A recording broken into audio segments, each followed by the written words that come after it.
உங்களிடம் நேரம் இருந்தால் இதை கேளுங்கள். நான் உங்கள் பணித்துறை சங்கர்.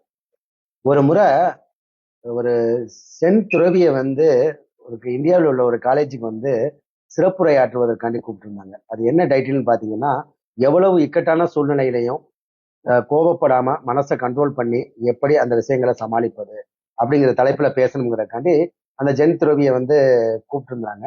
அவரும் அங்கிருந்து ஃபிளைட்ல வந்திருந்தாரு. வந்து இந்தியாவில் வந்து இறங்கிட்டாரு ஏர்போர்ட்ல. இறங்கிட்டு தன்னை அழைத்து போறதுக்காண்டி வாகனம் வரல. அதுக்காண்டி வெயிட் பண்ணிக்கிட்டு இருந்தாரு.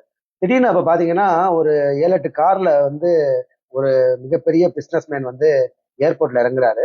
அந்த இடமே மிகப்பெரிய பரபரப்பா இருக்கு. பாத்தீங்கன்னா வந்து இறங்குனதுல இருந்து அவர் மிகப்பெரிய டென்ஷன்லயே இருக்காரு. பயங்கர கோபம், எல்லாத்தையும் கத்திக்கிட்டு இருக்காரு. என்னன்னு தெரியல. திடீர்னு பாத்தீங்கன்னா போர்டிங் போடுறதுக்கு முன்னாடி அவருக்காண்டி அவருடைய லக்கேஜ் எல்லாம் சிறப்பா எடுத்து போறதுக்காண்டி ஒரு வேலையாளர் ஒரு ஆளை வந்து நியமிச்சிருந்தாங்க.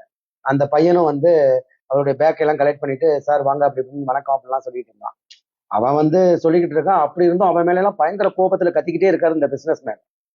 இவருடைய தப்பு, தாமதமா வந்துட்டாரு. ஆனா என்னன்னு தெரியல, அந்த பையனை அந்த அளவுக்கு திட்டுறாரு. அப்படி இருந்தும் அந்த பையன் சிரிச்சுக்கிட்டே ஓகே சார், ஓகே சார், எதுவுமே எதிர்த்து கூட பேசாம அந்த லக்கேஜ் எல்லாம் கொண்டு போய் போர்டிங் போடக்கூடிய இடத்துல வந்து வச்சுட்டு எல்லாத்தையும் பண்ணி அனுப்பி விடுறான்.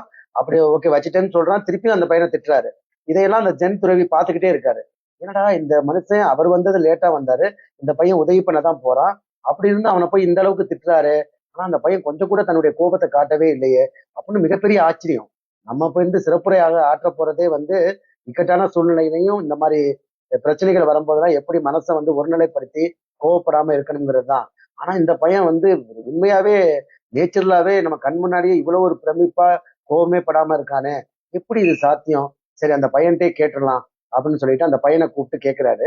ஏப்பா என்ன அந்த மனுஷன் வந்து இந்த அளவுக்கு உன்னை திட்டுறாரு, அவ்வளவு இதா இருக்காரு, நீ எந்த ஒரு கோபத்தையுமே உன் முகத்துல காட்டவே இல்லை, சிரிச்சுக்கிட்டே அவருக்கு வந்து இவ்வளவு பணிவிட செஞ்சு அவரை அனுப்பி வச்சிருக்கியே, எப்படி இது அப்படின்னு கேட்கிறாரு. இல்லையா என்னுடைய கோபத்தை நான் என்னுடைய முறையில காட்டினேன் அப்படின்னு சொல்றாப்புல. இல்லையே நான் பார்த்தேன் எந்த ஒரு கோபமும் இல்லை உங்க முகத்துல, புன்னகையோட தான் அந்த மனுஷன் எல்லா லாஸ்ட் வரைக்கும் அவரை வந்து அவருடைய லக்கேஜ் எல்லாம் அனுப்பி வச்சீங்க, எப்படி சொல்றீங்க நீங்க கோவப்பட்டீங்க அப்படின்னு. இல்லையா நான் கோவப்பட்டேன் அப்படிங்கிறாப்புல. இல்ல எனக்கு தெரிஞ்ச ஆனு சொல்லு அப்படின்னு சொல்லிட்டு அந்த ஜென் துறவி கேட்கிறாப்புல.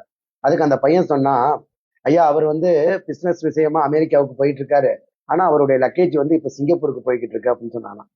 சோ இது ஒரு நகைச்சுவையாக இருந்தாலுமே நல்லா யோசிச்சு பாருங்க. சில மனிதர்கள் இப்படிதான் புன்னகைத்து கொண்டே இருப்பார்கள். ஆனா அதுக்கு பின்னாடி மிகப்பெரிய பூகம்பம் இருக்கும். அதனால யாரையுமே நம்மளுடைய தவறை உணர்ந்து நாம் சிலர் மேல வந்து அனாவசியமா நம்மளுடைய கோபங்களை காட்டினோம்னா அதனுடைய விளைவுகள் மிகப்பெரிய பிரச்சனையில கொண்டு போய் நிப்பாட்டும். அதனால இந்த மாதிரி விளைவுகளை நீங்க சந்தித்திருந்தாலோ அல்லது தேவையில்லை